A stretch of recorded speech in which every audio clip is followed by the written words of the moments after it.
যত দ্রুত সম্ভব চিকিৎসকের কাছে পৌঁছানো। তো এক্ষেত্রে আর্লি রেফারেলের প্রতি আপনি কি গুরুত্ব দিতে চাইবেন কিনা? যখনই রোগী দেখবে যে তার ডায়রিয়া, বমি হয়েছে অথবা তার যে কারণগুলো বললাম, এই সমস্ত কারণের ঝুঁকি একদম রোড ট্রাফিক অ্যাক্সিডেন্ট থেকে বা বাচ্চা প্রসবকালীন সময় সেই যেগুলো হতে পারে সেগুলো, অথবা যে কোনো কারণে জ্বর হয়েছে, ইনফেকশন হয়েছে, এগুলো হয়ে যখনই তার প্রস্রাবের পরিমাণ কমে যাবে বা খাওয়ার রুচি কমে যাবে, পানির শূন্যতা দেখা দিবে, তাৎক্ষণিকভাবে সে লোকাল যে কোনো একটা ক্লিনিকে চলে যাবে। লোকাল ক্লিনিক বলতে সরকারি থানা লেভেলে হসপিটাল আছে, সেখানে চলে গেলো, বা শহরে যে কোনো কমিউনিটি লেভেলে হসপিটাল সেখানে চলে যাবে। তাদের যাওয়ার সাথে সাথে তাদের উচিত হবে যে ডক্টরই আছে সে তার রক্ত পরীক্ষা করে দেখবে যে কিডনির অবস্থাটা কি, ইলেকট্রোলাইট কোনো ইমব্যালেন্স আছে কিনা, প্রস্রাবের পরিমাণটা কতটুকু হচ্ছে সেটা মেজার করে দেখবে। একটা বয়মে বা যে কোনো পাত্রে রেখে দেখবে যে 6 ঘন্টা বা 12 ঘন্টায় কতটুকু প্রস্রাব হলো। সেটা যদি দেখা যায় যে সেটা 200 ml কম, তাহলে মনে করতে হবে যে তার আকস্মিক কিডনি বিকল হচ্ছে। এবং ক্রিয়েটিনিন যদি একটু বেশি থাকে, মানে 0.3 উপরে যায়, সাথে সাথে তাদের উচিত হবে যে একদম কিডনি বিশেষজ্ঞের কাছে পাঠিয়ে দেওয়া। এবং পাঠানোর আগেই তার যদি ডিহাইড্রেশন থাকে সেটা কারেকশন করবে, এবং যে ডায়রিয়া হচ্ছে সে ডায়রিয়া যে কারণে হচ্ছে কারণ নির্ধারণ করে যদি তার ট্রিটমেন্ট দেওয়া যায়, ট্রিটমেন্টটা দিয়ে তারপরে পাঠিয়ে দিবে। যখন এই ডায়রিয়া, বমি এগুলো হবে, রুগীর কিন্তু উচিত হবে যে একদম বাড়িতে বসেই প্রথমে খাবার স্যালাইন খেয়ে নেওয়া।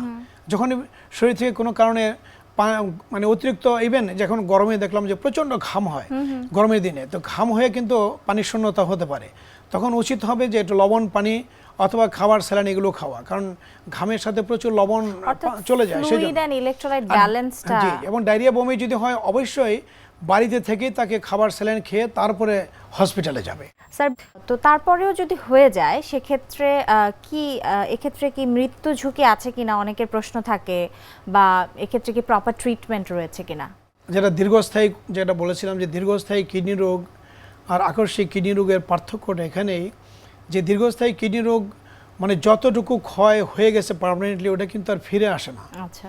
কিন্তু আকস্মিক কিডনি বিকল হয়ে দেখা গেল যে প্রস্রাব 0 হয়ে গেছে, ক্রিয়েটিনিন 10, 12, 15 নিয়ে আসছে, তখনও যদি তাদের অ্যাপ্রোপ্রিয়েট ট্রিটমেন্ট দেওয়া যায়, তাহলে ওই কিডনি ফাংশনটা একদম পুরোপুরি বেশিরভাগ ক্ষেত্রে ফিরে আসতে পারে। যখন একটা রুগী আকস্মিক কিডনি বিকল নিয়ে আসবে, তখন কিন্তু এদেরকে আমরা মাইল্ড, মডারেট, সিভিয়ার, গ্রসলি 3টে ভাগে ভাগ করি। তাছাড়া রাইফেলস ক্রাইটেরিয়া আমরা 5 ভাগে ভাগ করা যায়।